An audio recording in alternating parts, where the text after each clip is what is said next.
Mi ricordo che al Crescent, un progetto didattico-culturale di Federica Ferrieri e Giada Mangiardi, in collaborazione con il Crescent Art Center di Belfast.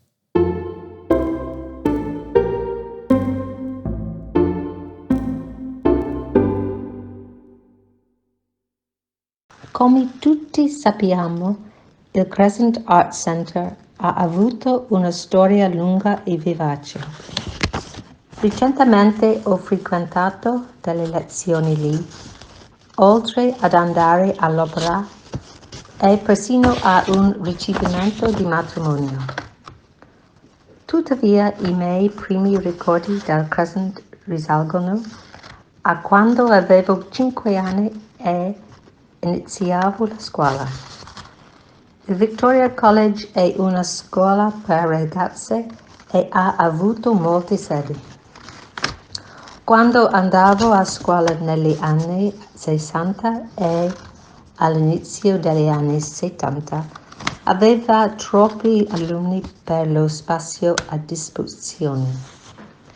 Era come un labirinto per conigli, con le aule in soffitta, il guardaroba nel semi-interrato e la sala di pranzo con alcune porte più in basso sulla strada.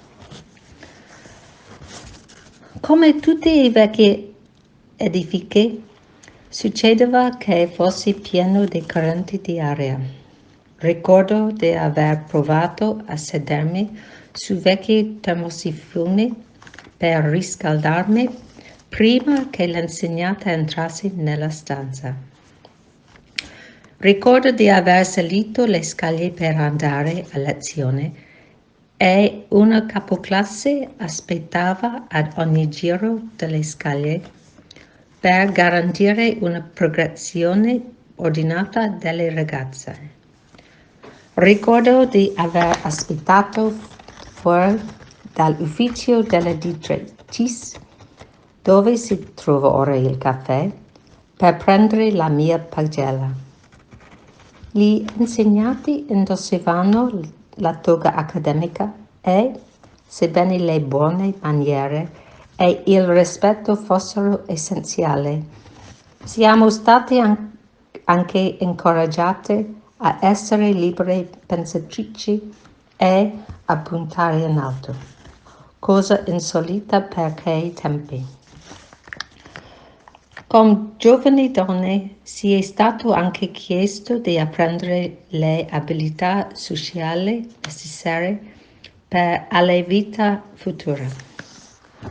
Da ragazzina ricordo di aver indossato abiti di seta verde in stile greco per ballare con Miss Brazil, imparando a inchinarmi usando una corda per saltare. Ho studiato recitazione a scuola. Una volta sono stata coinvolta in uno spettacolo di Androclo e il Leone nella sala dell'Assemblea, che mi è piaciuta molto, anche se i costumi erano brutti.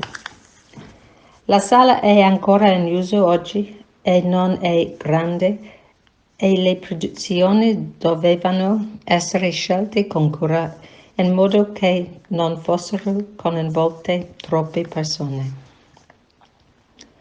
Ho avuto la fortuna di essere invitata in un tour per vedere i lavori di ricostruzione prima che il Crescent riaprisse al pubblico. Sono rimasto molto impressionata dalla pressione del lavoro svolto. Quando l'edificio del Crescent era una scuola, era un posto felice, animato e pieno di chiacchiere di ragazzine. Oggi è ancora utilizzato per una varietà di usi ed è ancora un posto vivace.